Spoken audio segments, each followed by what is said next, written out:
Достар, тек OneX компаниясында ғана ең жоғары коэффициенттер, жедел төлемдер және де ең оперативті сервис қызмет атқарады. Төмендегі сілтеме арқылы өтіп, арнамыздың промокодын қолдансаңыздар, ең тиімді бонустар сіздерді күтуде. OneX сілтемесі төменде.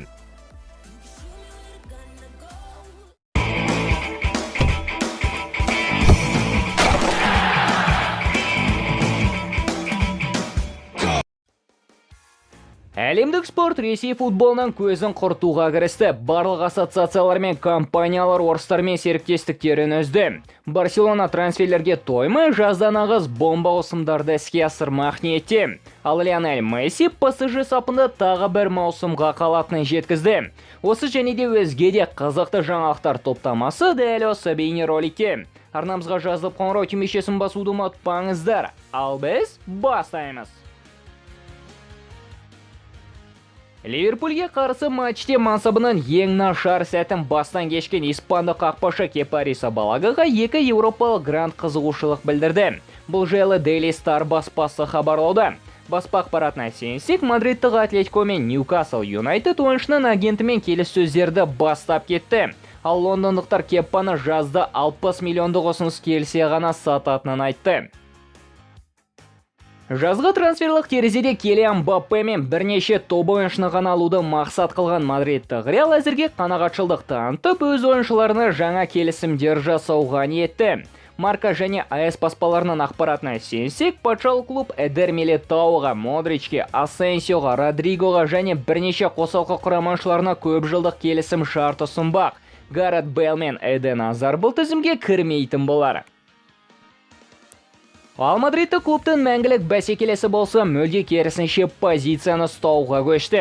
Онсыз да бірталай ойыншыны қатарына қосқан Барса осы жазда Холландтан бөлек Челсиден Кристиансенді, МЮден Эрик Байені, Миланнан Франк Кессиені және Наполиден Кулибалиді сатып алмақ ниетте. Және бұның бірі Аспиликуэта мен Делик жайлы сыбыстарға қарамастан.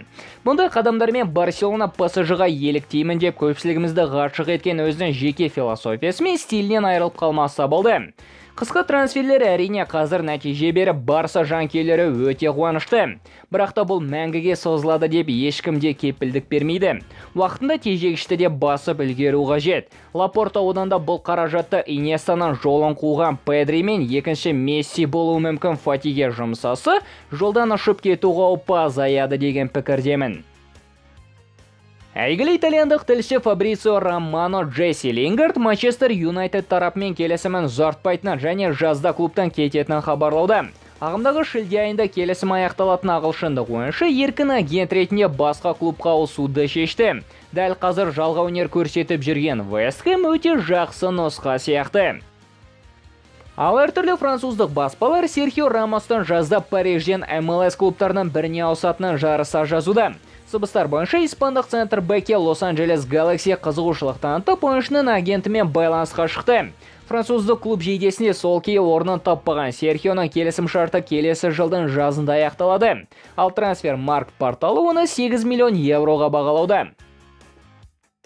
Ресми Қазақстан футбол федерациясының жаңа президенті тағайындалды. Бұл лауазымға Әділет Берменқұлов сайланды. Жалпы қазақстандық футбол жанкүйерлерінің қалаулы кандидаттары негізінде басқа тұлғалар болатын. Көбісі бұл шешімге көңіл толмаушылық білдірді. Неліктен екенін барлығы білетін болар. Спорт Билд баспасының ақпаратына сенсек, Челсидің қорғаушысы Кристиансенға Барселонадан бөлек Мюнхендік Бавария қызығушылық танытуда. 25 жастағы даниялық центр-бэк өткен аптада Челсидің ұсынған жаңа келісім шартынан бас тартты. Ал жазда Андрес еркін агент атанады. Бұл жағдайда Барселона мен Бавария өз пайдаларына шешіп кетуге дәмелі. Ал соңғы 7 күннің басты жаңалығына келсек, Ресей Федерациясынан Украина жерлеріне қарсы ашқан соғысына байланысты УЕФА және ФИФА ассоциациялары бірқатар шешімдер қабылдады. Ресей ұлттық құрамасы УЕФА және ФИФАның кез келген турниріне қатыса алмайды және алдағы әлем чемпионатында Ресей құрамасы шеттетілді. Ал ресейлік клубтар еуропалық турнирлерден қуылды. Мәселен, Еуропа лигасының 1/8 финалына өткен Спартак техникалық жеңіліс алып, Лейпциг автоматты түрде 4-тік финалға жолдама алды. Тек қана клубтары мен ұлттық құрама емес, Ресейден әртүрлі компаниялары да зардап шегуде. Мәселен, УЕФА ресейлік алпауыт Газпром компаниясымен серіктестігін тоқтатты. Ал алпауыт германиялық Adidas бренді ресейлік футбол одағымен арадағы келісімін үзді.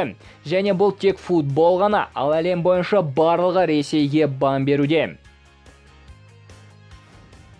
Манчестер Сити мен Украиналық құрамасының ойыншысы Александр Зинченко болса тіптен Ресейді әлемдік спорттан алып тастауда. Спортшыларын шеттетіп, ал телетрансляцияларды Ресейге мүлде сатпауды ұсынды. Саня бұлай айтпаса да, онсыз да барлығы солай іске асуда. Соңғы Эвертонға қарсы матчы Украина қорғаушы өз эмоцияларын жасыра алмады. Ал француздық Le Parisien баспасының соңғы мақаласына сенсек, Лионель Месси PSG сапында тағы бір маусым өткізіп, келесі жылы еркін агент ретінде кетуді шешті. Бұл жайлы Леоның қоршаған ортасы мәлімдеді. Соңғы күндері Леоның жазда басқа клубқа ауысуы жайлы өте көп жалған ақпарат көбейіп кетті. Десе де Лео кетуге асығар емес. Және де жалпы Ресей мен Украина арасындағы соғысқа қатысты жеке пікіріммен бөліссем, Украина бізге туыстас, қандас, тіпті бірден де болмасақ та, қарапайым халық, ата-аналар, сәбилер, жас балалар қаза тауып жатқанда бұл маңызды ма? Сүйікті пайғамбарымыз алейхиссалам мұсылман емес адамдарға сыйластық пен адамгершілік танытуымызды бұйырды емес пе? Ал осы кикілжінде Ресейді қолдайтындарды шыны керек мүлде түсінбеді. Украина өзі бастады, Ресей мен серіктес болмады. Олар ұлтшыл дейтіндерге, сендерге бұны Ресей айтты ма? Ал бұның шындық екеніне сенімдісіздер ме?